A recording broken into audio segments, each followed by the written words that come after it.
Balikan muli natin si JM Pineda live mula dyan sa Senado. JM, ano latest dyan?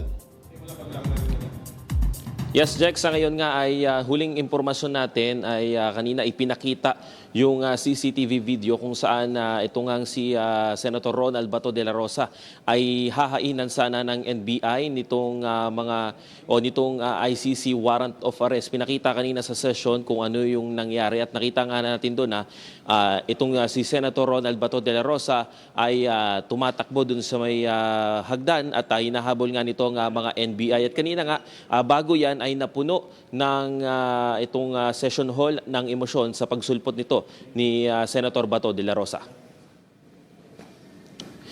Matapos nga ang nangyaring botohan ng pagpapalit ng liderato sa Senado, dumating si dating Senator Antonio Trillanes IV dito sa session hall dahil nga nandito rin si Senator Bato de la Rosa. At daladala nga ni dating Senator Trillanes ang isang warrant of arrest umano mula sa International Criminal Court. Dala nito, kasama nga rin ito ang NBI o National Bureau of Investigation kung saan daladala nila ang isang arrest warrant laban dito kay Senator Bato de la Rosa. Ang nangyari nga dito, Jack at niya ay hindi agad dumalabas itong si Senator Bato de la Rosa doon sa session hall para hindi siya mayroon pang desisyon na ginagawa ang buong Senado kung ano ba yung mangyayari. At kanina nga doon sa huli nating impormasyon, sabi ni dating Senator Antonio Trillanes IV, kaya siya nandito ay para lang samahan itong NBI na maghain nitong arrest warrant mula sa ICC dahil nga iyon ang hamon sa kanya ni Senator Bato de la Rosa. Kanina nung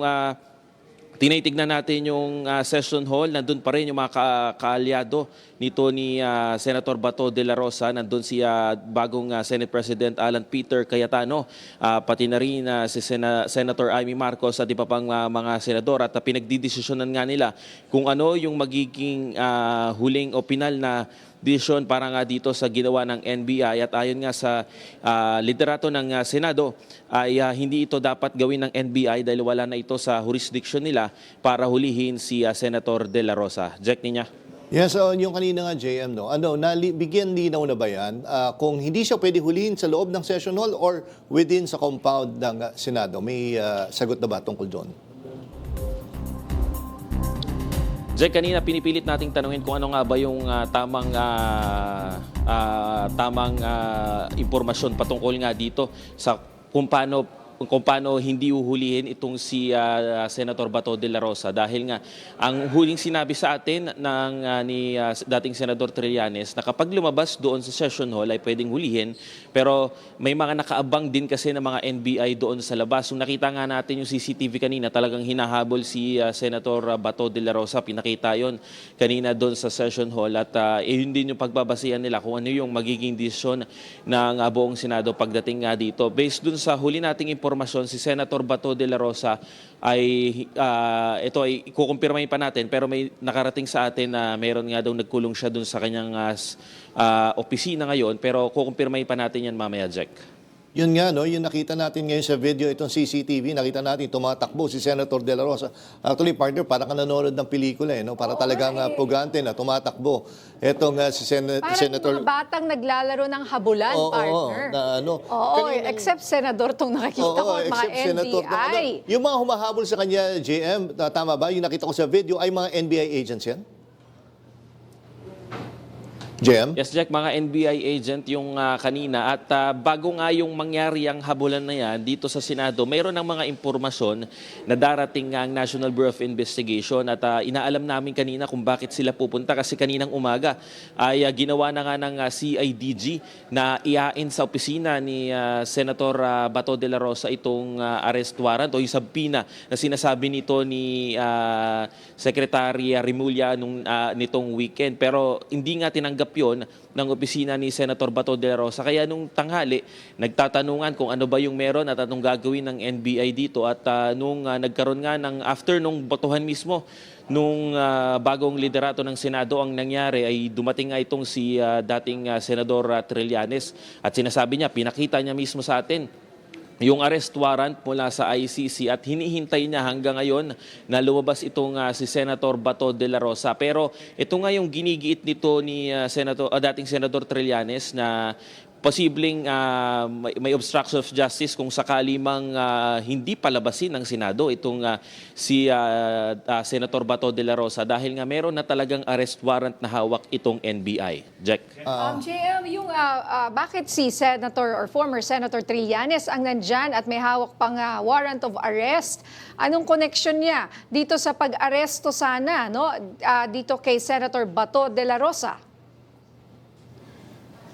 Alam mo niya, nung nakaraang taon kasi itong si Senator Bato de la Rosa ay hinamon itong si dating Senador Trillanes na sumama kapag aarestuin na siya ng ICC. Kaya ang nangyari, ang sabi sa atin ni dating Senador Trillanes ay ginrant lang niya itong request ni Senator de la Rosa na sumama at makita na pinoposasan siya ng mga otoridad. Ninya. Yun yung konteksto nun. Sasamahan ni former Senator Trillanes yung mga aaresto pala sa kanya. And sa ngayon, kumusta ang sitwasyon dyan sa Senado? Dahil parang nagkagulo kanina, tapos ngayon may sinasabing may lockdown. Ano ba? May lockdown nga ba dyan sa Senado ngayon?